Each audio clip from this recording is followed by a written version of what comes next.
The sight was gruesome. Skeletons and mummified corpses were spread equally apart, hanging from the ceiling entwined in cobwebs. I nearly vomited at the sight. I knew that I would be next if I didn't leave, but I froze at the sight of thousands of spiders. I closed my eyes and opened them again, hoping that when I did, all of this would prove to be just a dream. That's when I heard the voice of a woman, singing the most beautiful, haunting melody. I went to Japan to finish writing my book, a love story between a foreigner and a Japanese woman, not knowing I would come across a different tragedy. The Izu Peninsula is well known for its beautiful coastlines and picturesque mountains. I made it to my Airbnb, a remote villa on a hill. I needed a quiet place to concentrate on the last chapters of my novel. As I waited for the host to welcome me, a gurgling sound from behind the house caught my attention. I walked towards it. For a moment, the dense, humid air made me feel as though I was choking. But then a sudden breeze filled my lungs as I walked towards a cliff. I found myself standing right next to a majestic waterfall. I was admiring it when an old lady greeted me. She turned out to be the host and mentioned that she was staying nearby with her daughter in case I needed anything. She handed me the keys to the guest house and walked away. The Airbnb was perfect and clean. Mats covered the floor and paper panels on the walls.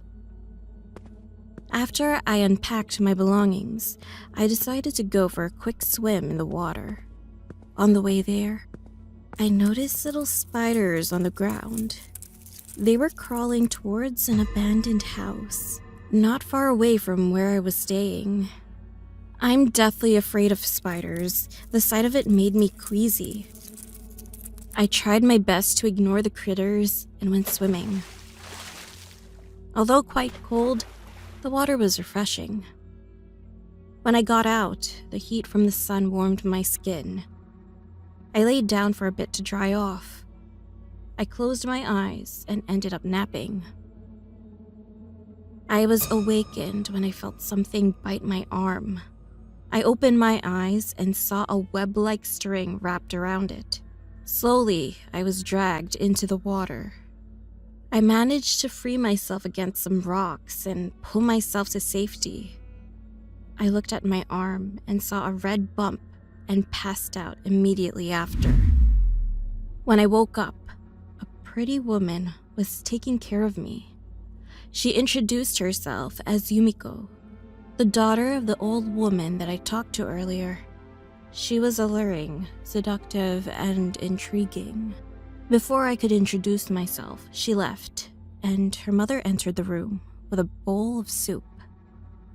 I devoured all the contents of the bowl as I was famished. Her mother stepped out of the room, and Yumiko returned. I was careful not to make advances as Yumiko, despite her flirting, but I couldn't help it. The next few days were almost dreamlike. Yumiko and I had grown close. I was welcomed into their home, where I was served delicious local dishes.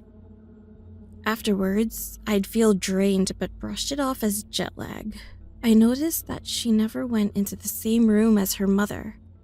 She would enter the room after her mother had left, maybe out of respect. But then my health slowly deteriorated.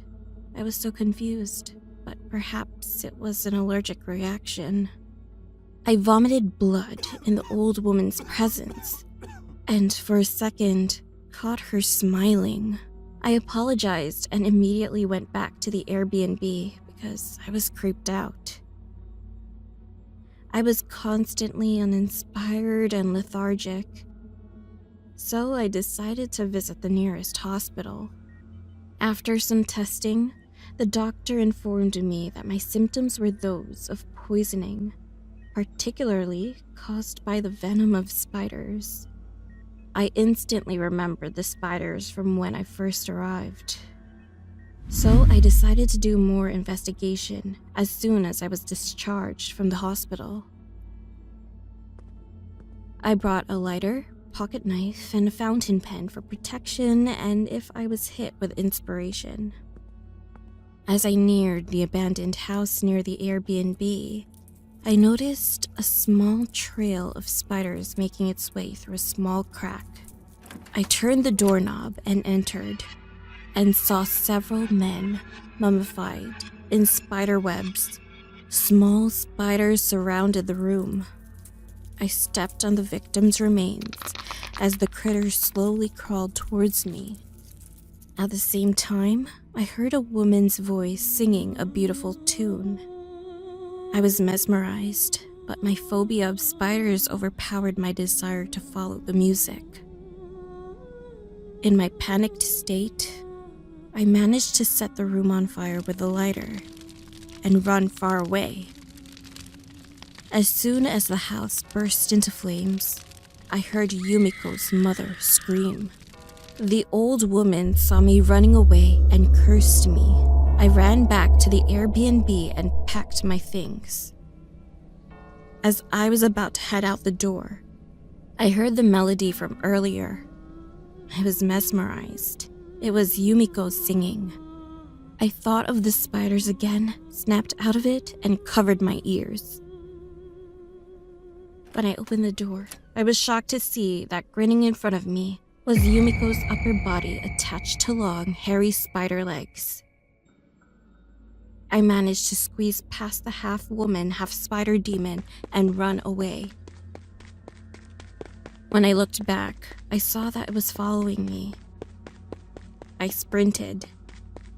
Out of nowhere, Yumiko jumped in front of me. She grinned. She began producing blobs of silk, one after another, and aimed them at me. When she laughed, I realized she was attempting to ensnare me. She snarled and shot another blob towards me. It hit me right in the face. I was blinded by it. I fell to the floor face down, terrified. And just like any spider, she moved silently.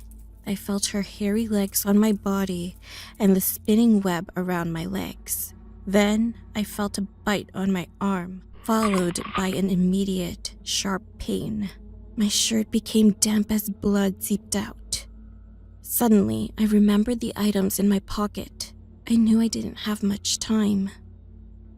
My hand was free, so I grabbed whatever I could and struck the beast with my pen. Her hairy legs tried to strangle me. I used the pocket knife to cut them off. The creature stepped back. She tried to flee, but collapsed to the ground.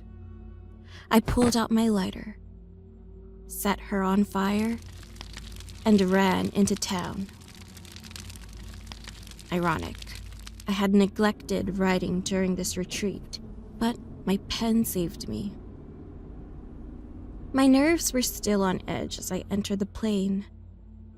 I booked the first flight out of Japan. I tried to smile at the crew as they welcomed me to the plane, but I could tell that they could sense I was an anxious mess. I walked to my seat. I was relieved to have the whole row to myself. I sat down immediately, asked the flight attendant for a glass of wine, and chugged it. Soon, the plane took off. The captain announced that we were already cruising 20,000 feet above the ground. The wine hit me rather quickly since I had an empty stomach. I knocked out almost instantly. Then I awoke to the sound of screams. When I opened my eyes, I saw the flight attendant staring at me in shock. She didn't stop shrieking and pointing at me. I looked down. Hundreds of spiders were crawling out of the wound on my arm. Merrily, merrily.